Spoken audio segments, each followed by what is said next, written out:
यूं तो पूरी नून लीग ही करप्ट है। अगर इनका सियासी बैकग्राउंड देखा जाए तो ये बात समझना मुश्किल नहीं है कि नून लीग की जमात सियासी नहीं बल्कि मरूसी है।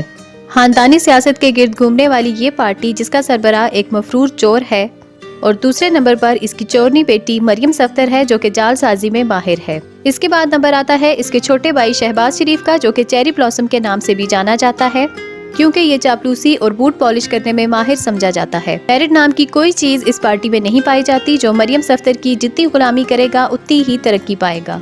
इसकी वाज़ेह मिसाल मरियम औरंगजेब, हिना भट्ट और सानिया आशिक वगैरह हैं।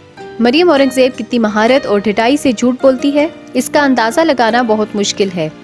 तैयबा ज़िया ने इंग्लिश न्यूज़पेपर में एक आर्टिकल लिखा था जिसके मुताबिक मरियम औरंगजेब की सियासी तारीख और जद्दोजहद बस ये है कि इनकी मां ताहिरा अशरफ होली फैमिली अस्पताल में 8वें ग्रेड की एक हेल्थ वर्कर थी। 1990 में इन्हें नवाज शरीफ की मां की खिदमत करने के लिए बतौर नर्स प्राइम मिनिस्टर हाउस भेजा गया और वहां पर मोहतरमा ने ऐसी खुशामद और चापलूसी की कि 8वें ग्रेड की वर्कर को 17वें ग्रेड पर तैनात कर दिया गया, हालांकि उनकी तालीम सिर्फ मिडिल थी। फिर उन्होंने मुस्लिम लीग नवाज के वर्कर मिस्टर औरंगजेब से शादी करने के लिए अपने साबिका शौहर से तलाक ले ली। अगले 10 सालों में वो शरीफ फैमिली के करीब से करीब तर होती गई। नवाज शरीफ की वालदा की निगरानी में अपने दिन रात एक कर दिए। नवाज शरीफ की वालदा अपना इलाज उसकी निगरानी में करवाने को अहमियत देती थी। उनकी जायदाद एक कमरे के किराए के घर से बढ़ती हुई 6 करोड़ के एक शानदार 3 कनाल के बंगले और मार्केटें जिनकी कीमत तकरीबन 80 करोड़ और पारा मार्केट में एक अपार्टमेंट जिसकी कीमत करीब 18 करोड़ तक पहुँच गई। लेकिन ताहिरा अशरफ ने मुशर्रफ के दौर में न सिर्फ इस पार्टी को छोड़कर मुशर्रफ की पार्टी को ज्वाइन किया बल्कि नवाज शरीफ को गद्दार भी करार दिया। इसका सबूत इनके वो टीवी इंटरव्यूज हैं जिनमें वो मुशर्रफ का दिफा करती और नवाज शरीफ को बेईमान सियासी लीडर कहती नजर आती हैं। ताहिरा अशरफ ने माफीनामा लिखकर नवाज शरीफ से माफी मांगकर 2008 में दोबारा मुस्लिम लीग नून ज्वाइन की, यानी कि जाती नौकर होने के साथ साथ मरियम औरंगजेब और इसका खानदान थूक कर चाटने में भी माहिर है। नवाज शरीफ पगोड़े की वालिदा मरहूमा ने इसे माफ कर दिया, लेकिन इस शर्त पर उसे सेनेटर बनाया कि वो दोबारा कभी नवाज शरीफ की पीठ पर छुरा नहीं घोंपेगी।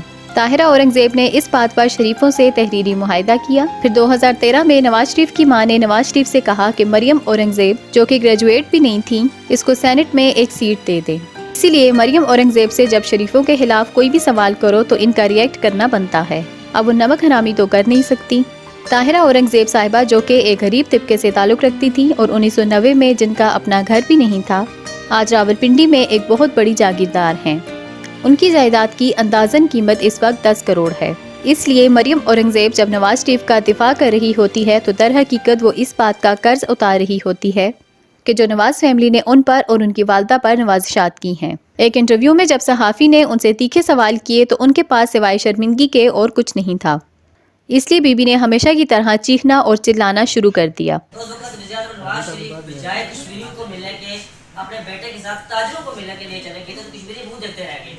इस पर आप देखिए कौन किसका मुंह देखता रह गया मुझे नहीं पता। मुझे ये बात पता है कि कश्मीर का सौदा 75 साल में अगर किसी की हुकूमत में मोदी को इंडिया को ये जुर्रत हुई करने की। मरियम और इसकी वालदा से कैसे उम्मीद कर सकते हैं हम कि वो हक और सच की बात करेंगी जबकि खुद वो सिर्फ और सिर्फ करप्शन और बददियानती करते हैं। जहाँ पर आम दुनिया का झूठ खत्म होता है वहाँ से नून लीगियों का शुरू होता है। इस 2000 वाली मैडम को सिवाय सुबह शाम झूठ बोलने के और कुछ भी नहीं आता। इसे पता है तो सिर्फ इतना पता है कि इमरान खान के खिलाफ जितना झूठ बोलेगी इसे या तो वजारत की कुर्सी मिलेगी या डायमंड की ज्वेलरी मिलेगी या मरियम सफ्दर के पुराने इस्तेमाल शुदा सूट मिल जाएंगे। सिंपल सा फार्मूला है इसका कि जितना हो सके इमरान खान के खिलाफ बोलो। इन्हीं झूठों और बददियानती की बदौलत पहले मक्का शरीफ और फिर लंदन में जो लोगों ने इसकी क्लास ली थी वो बिल्कुल ठीक थी। इसका जो हाल लंदन में हुआ था वो बहुत अच्छा हुआ था। अवाम भी आखिर क्या करे, इनका सब्र भी जवाब दे जाता है। आप सुबह शाम बजाय अवामी फलाह के बहतानबाजी करें और झूठ करते रहें तो अवाम ने भी आपको फूलों के हार नहीं डालने बल्कि इसी तरह चित्रोल ही करनी है और जूते मारने हैं जैसे कि लंदन में मारे थे। इनकी यही फिरौनियत है जिसकी वजह से आज इनकी कोई इज्जत नहीं है और इनसे बात करो तो ये काटने को दौड़ते हैं। ये लोग किस मुंह से ये बात कर रहे हैं कि इनके दौर में तो मोदी बगैर वीजे के पाकिस्तान आया था और तो और मोदी को आमों की पेटियां भी भेजी। सज्जन दंदाल को आवाम से छुपाकर मरी की सैर करवाते रहे। मोदी भी इनकी शादियों में आता रहा और इनको साड़ियां भेजी जाती रही।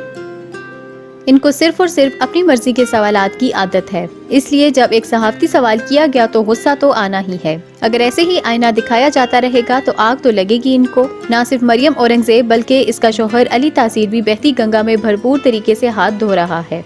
और ये दोनों हाथों से माल लूट रहे हैं। अली तासीर पाकिस्तान टोबैको कंपनी के HR हेड के तौर पर काम कर रहा है, जिसने हालिया दिनों में मरियम औरंगजेब के साथ मिलकर न सिर्फ टैक्स छूट हासिल करके करोड़ों का फायदा हासिल किया, बल्कि और भी बहुत सारे माली फवायद हासिल किए। मरियम औरंगजेब अब वफाकी वजीर बराए इत्तलात हैं, इसलिए इनकी तनख्वाह भी वजीरों जितनी है। यानी एक वफाकी वजीर को तकरीबन 2 लाख रुपए तनख्वाह मिलती है। ये 2 लाख तनख्वाह माहाना सिर्फ झूठ और बहतान बाजी के लिए दी जाती है। अंदाज़ा लगा लें आप, 2013 में बाकायदा सियासत में एंट्री भी जाली तरीके से की। नवाज शरीफ की मालदा ने जब नवाज शरीफ से मरियम औरंगजेब की सिफारिश की तो मरियम औरंगजेब 2013 के आम इंतखाबात में पाकिस्तान मुस्लिम लीग नून की उम्मीदवार की हैसियत से कौमी असम्बली में खवातीन के लिए मखसूस नशिस्त पर मुंतखब हुई। मतलब इंतखाब लड़ के अवाम के जरिए मुंतखब नहीं हुई, और हो भी नहीं सकती थी, क्योंकि अवाम ने न सिर्फ इसको रिजेक्ट करना था बल्कि इसकी जमानत भी जब्त कर देनी थी। जब बंदा जाली और 2 नंबर तरीके से आए तो इसे सच का सामना करते हुए ऐसी ही तकलीफ होती है जैसी इस औरत को हो रही है। जैसे कुत्तों को घी हजम नहीं होता, बिल्कुल उसी तरह लीगियों को सच हजम नहीं होता। असल में इनको आदत नहीं है ईमानदारी और सच की, इनको आदत है अपने पालतू बिठाकर अपनी मर्जी के सवाल जवाब करने की। जब खुद पे आई तो चीखें निकलनी शुरू हो गईं और दूसरों को बेशक सुबह शाम इल्जामात लगाते रहो, खुद एक सवाल पर हाइपर हो गई और आएं बाएं शाएं कर कर अपनी भड़ास निकाल ली। ये लोग जो रोज कौम को बताते हैं कि हम भिखारी हैं, गुलाम हैं, तो क्या ये भिखारी और गुलाम कश्मीर के मुहाफिज हो सकते हैं? क्यों नहीं इन काजी शेरों ने भारत से कश्मीर को छीना अपने दौरे इक्तदार में, बल्कि ये तो भारत से खानदानी तिजारत के फरोग में मसरूफ रहे और अब भी मसरूफ हैं और समझते हैं कि पाकिस्तान के लोग बेवकूफ हैं या घास खाते हैं, जो कि इनके प्रोपेगेंडे पर हर बार यकीन कर लेंगे। ये नून लीग और शरीफ खानदान इंडिया के खिलाफ नरम रवैया रखते हैं। नवाज शरीफ भगोड़े और मरियम सफ्तर का इंडिया के खिलाफ एक भी साथ बयान आप लोगों को सुनने में नहीं मिलेगा। ये लोग सिर्फ और सिर्फ कश्मीर पर सियासत करते हैं। जब से इनकी हुकूमत आई कश्मीर का जिक्र अब कहाँ है। चने अगर ये सच भी हुआ कि कश्मीर का सौदा हो गया इमरान खान के दौर में, तो आप अब वापस ले लें, इतना बड़ा मार्का कर लें आपके कश्मीर को अपने दम पर वापस ले आएं। जब ये लंदन में होती है तो कहती है कि देखें मैं आपकी बहन हूँ, आप मुझसे सवाल करें, आपका हक है, लेकिन आप लोग मुझे हरासा ना करें। और पाकिस्तान में हो तो मैडम का एक सवाल पर भी मुंह बन जाता है। लंदन वाले इन्हें इनकी सही औकात में रखते हैं। इन दरबारियों को सिर्फ और सिर्फ रट्टा लगवाया गया है कि बात का शुरू, दरमियान और आखिर सिर्फ इमरान खान ही है, चाहे वो हालात व वाक़यात के मुताबिक फिट आए या ना आए। इनको आदतें पड़ी हुई हैं लिफाफा और प्लांटेड सहाफियों की। इसकी शक्ल देख के ही ऐसा नहीं लगता कि ये मोहतरमा पाकिस्तानी है, ऐसे लगता है जैसे ये सऊदिया के शाही खानदान की पैदावार है, जिससे कोई सख्त सवाल कर लिया तो इसको तकलीफ शुरू हो गई। इतना गुरूर आखिर किस बात का है? कौम के पैसे पर दुबई से शॉपिंग कर कर खुद को मलका समझने लगी है और समझती है कि बाकी सहाफी और अवाम इसकी गुलाम है। जब जवाब देने की हिम्मत नहीं तो प्रेस कॉन्फ्रेंस करने का किसने कहा था? अल्लाह इस सहाफी की जान और नौकरी की हिफाजत फरमाए। आज किसी दिलेर ने सवाल पूछ लिया तो उछलना तो बनता था।